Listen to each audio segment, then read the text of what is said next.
Intel's new laptops, wicked fast. This is what you get, green bubbles. And we get PS5 Pro. Did you just kiss the green bubbles? Not cool. Let's get into the hot news, everybody. I'm your Brett host. We're going to be going over the hottest tech news I can find on the internet while you enjoy And your I'm breakfast. Kyle. I spit on them.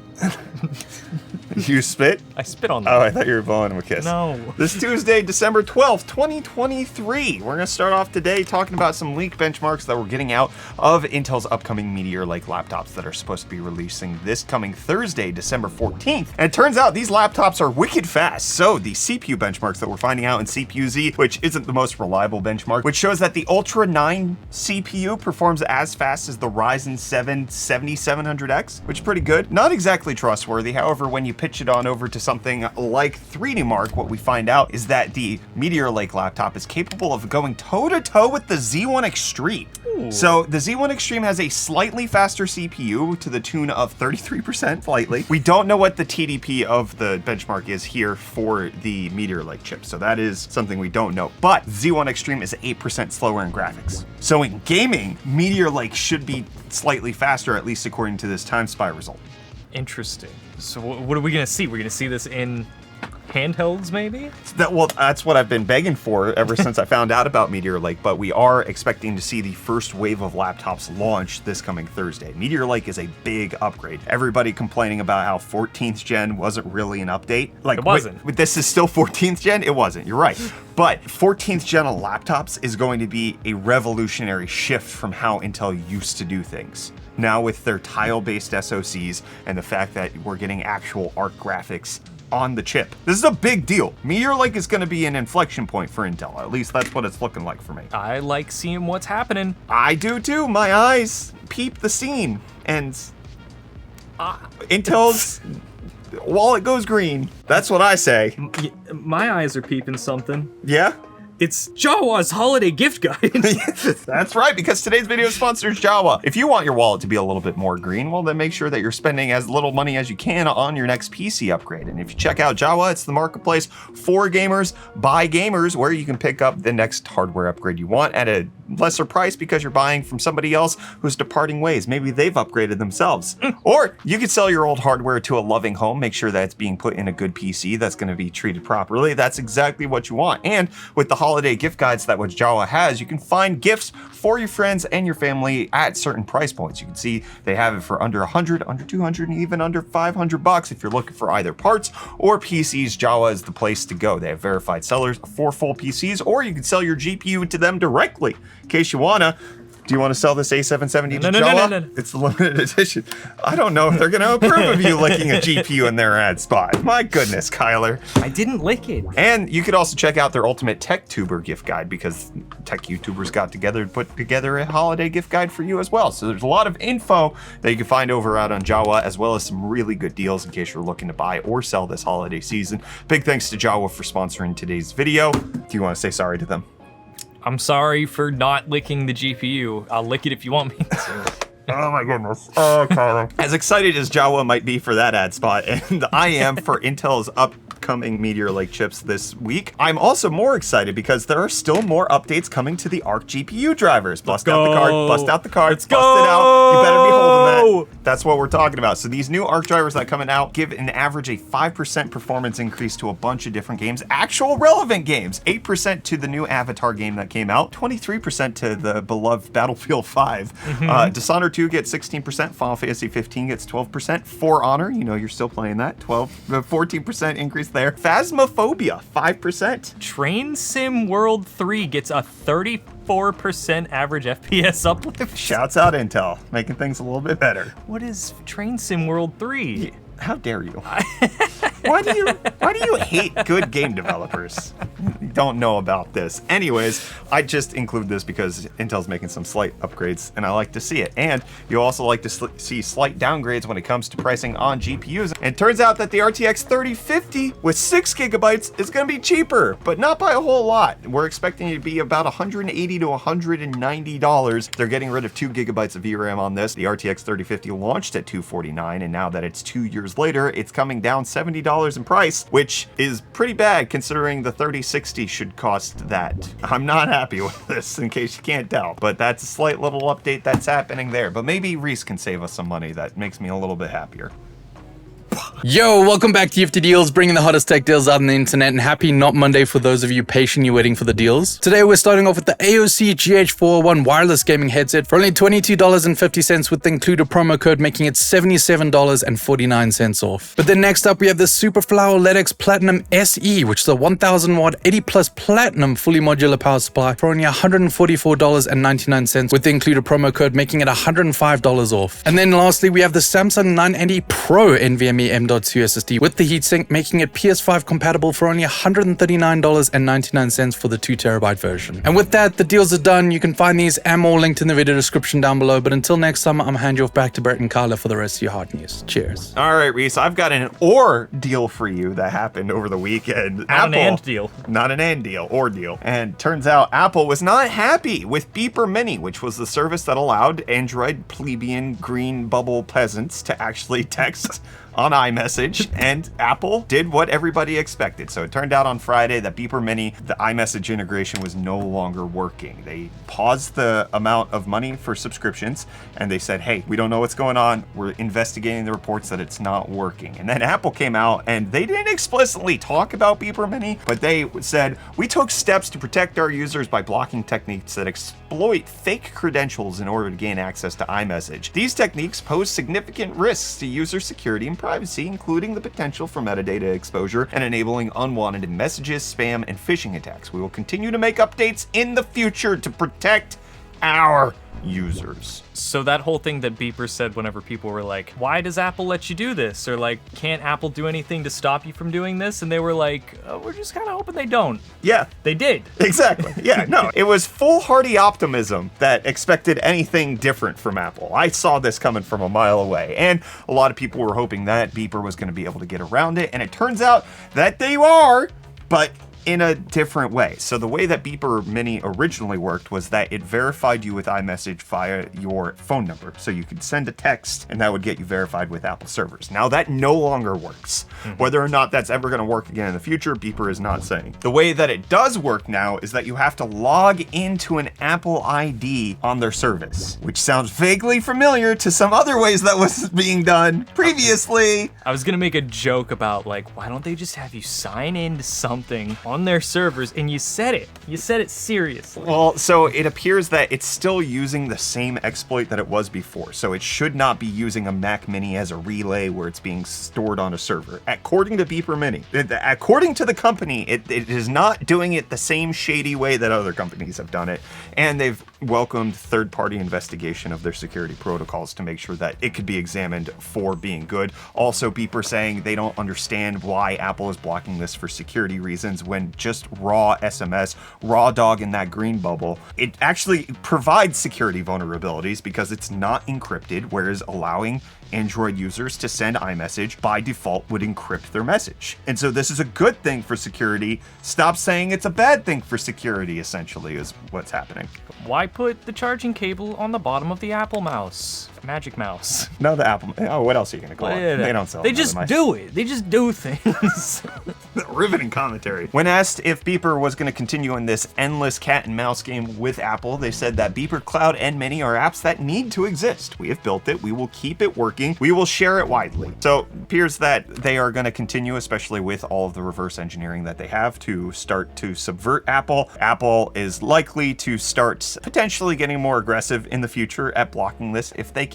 And I will keep you updated on this saga as it develops here on Hot News. Reminds me a lot of the ad war going on between Google and the ad blockers. Yeah. Like their whole thing is that they're trying to make it as difficult as possible while providing constant updates to Chrome so that people have to constantly rework how the ad blockers are working. They also have the same incentive. Like the thing that I've been saying about the ad blocker thing is the people who are complaining about it are the people that Google is not making any money from. So it doesn't matter to their core business. The people who are whining are the people that don't matter to Google's bottom line because you're just taking everything for free anyways. If anything, if you're watching YouTube videos and not watching ads or paying for YouTube Premium and they get rid of you, you save them money because they're not using their bandwidth for you. And it's the same thing with Apple, right? They have no incentive to allow Android users to come over to their sector. So all they're doing is just preventing people who aren't spending money with them anyways from not spending money with them. Big whoop. Like from Apple's side, right? Obviously from a interoperability standpoint, this is the same thing that happened with the Lightning cable. Apple introduced this standard with iMessage way back when, before Android even got on board with RCS. Everything was SMS, MMS, unencrypted crap. And Apple was like, we're not going to do that. And now that the entire world was like, hey, that's the right idea. We're going to build a standard that lives up to everything you wanted, but doesn't work with you. Now everybody's like, well, Apple, why are you doing this? When Apple like paved the way a little bit way back when, same thing with Lightning. There was no standard connector on Android phones, but now there is. I just don't really know why it matters too so much. Here's a hot take that I wanted to pose to everybody. This is from Jono over on Twitter, who is the head of creative projects at MKBHD and former growth manager at Linus Tech Tips. And he said, hot take, if you want iMessage, buy an iPhone. Apple blocking third-party access to a system they created, operated, and maintained is solely at their discretion. Get off your soapbox and move on to something else that matters. Want to hear your thoughts down below in the comments? Well, we get some thoughts on what's going on with Google's Gemini AI. Not good things. Turns out that demo video that I showed you that they showed off was faked. No, But it doesn't know what a duck is. So it turns out that the response from the AI was sped up, which they disclosed in the little disclosure of the video. But it turns out nobody was talking to the AI. That wasn't voice triggered. It was text triggered, and it was just a faked video. And also, the AI wasn't looking at a video. They uploaded pictures. Yeah, that's what I'm saying, is it seemed intentionally confusing. And that's exactly what it was. Yes. But Google says it's not, because all the user prompts and outputs in the video are real, and that the video was made to inspire developers. Yeah, it's concepts. I get it. Well, here's a concept. Crispr gene editing getting approved by the FDA to go into trials. I'm excited about this. This is shifting tones completely. Yeah, there was... I want to get off of Google faking their AI. It's a frustrating situation. But turns out that there are 2 new drugs for treating sickle cell disease that are getting approved by the FDA for treatment. And as somebody who's in the rare disease world, in the drug development, that's what we raise money for when it comes to the cannonball, like putting money into trying to get medications that functionally work for genetic disorders. This is incredible. And this is a lot of work to even get an already FDA approved drug approved by the FDA to actually be in a trial of any kind is like a mountain of work, and I'm excited about it. For little old me here, who Yes. has no idea what you're really talking about. Yes. What does that mean? Oh, I'm not going to break it down because it is a very, very complex topic. And for those who know, they get to know, and you can look up more. So that's okay. This is just for people who know what CRISPR is. Okay. It's now being approved. Cool. And if you don't know, this show is not the place to explain it to you because I'm not a physicist. All right. And I can't explain to you the legality of Tesla changing their pre-order agreements on their Cybertruck. And it turns out that the fact that they wanted people to pay if they resold the truck as soon as they got it, that's real. They actually put that into the purchase agreement that they didn't put on the website. So they originally uploaded it, took it away, and then put it back when people actually bought the truck. So now there's a $50,000 penalty or for the value of the sale. Wait. So we heard about it. Yes. And then I thought Elon said that he wasn't doing that. Elon hasn't actually remarked on this at all. So why did we think that nothing happened? Because they removed it. But it is actually real. Yes. So they put up the motor vehicle purchase agreement online. Yeah. And they updated that to include this clause about reselling the Cybertruck. And then when people freaked out, they re-uploaded a different version without that clause. But it turns out that the one that they're making everybody sign when they get the Cybertruck is the one with the clause included. So don't sell your Cybertruck, kids. Or maybe just don't buy one. Well, let's talk about something that does get me excited because we actually have specs coming out about the PlayStation 5 Pro. Are you ready for it? Ooh, is this one still gonna have curvy edges and weirdness to it? Likely. I mean, the PS4 Pro did not depart too much linguistically, design language-wise, from the PS4. It was like a sandwich, right? They added an extra slice of bread on top. I liked the PS4 Pro. I did too. So I'm not expecting the PS5 Pro is going to look dramatically different, but the specs are dramatically different. So we're looking at potentially an increase from 36 compute units all the way up to 60 compute units. And it's going from RDNA 2 to RDNA 3. So right now, the GPU is roughly on par with something like a RX 5700. This new increase would make it on par with the 7800 XT, which is a massive leap in performance. And the reason we're finding out about Project Trinity with the SoC codename Viola is that dev kits are being sent out this month. So Sony is expecting these leaks to happen because people are actually getting their hands on the dev kits. PlayStation 5 Pro is supposed to be launching holiday 2024. How are developers going to be able to put stuff out for a PS5 Pro that will also somehow run on an Xbox Series S? That's a very good question. So the way that this is going to work is probably very similarly to the way that the PS4 Pro worked. It's not that you're going to get greater graphical fidelity in every single game. Most of the time, it is going to be, it can run at a higher resolution and a faster frame rate. So with something like the Series S, what we're finding with the latest games, like with GTA 6, a lot of people are prognosticating that the Series S is going to run it at 720p 30, and some of that probably will be upscaled from 540p. So the Series X is going to be running that between 1080 and 1440p.